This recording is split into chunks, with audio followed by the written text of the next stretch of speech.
Welcome! Today I'm showing you how to connect your XIAOMI AirDots 2 with REALME X7 Max.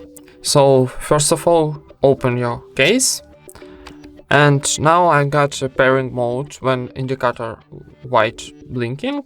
So if your AirDots turn off, like this, so now I'm turn off this AirDots. So when your AirDots turn off, need to press and hold to turn off and wait until indicator white blinking, like this.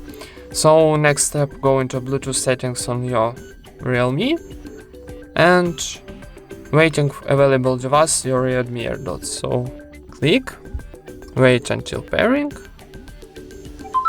pair with this device, click pair one more time, and that's it. Thank you for watching, leave thumbs ups and subscribe to our channel.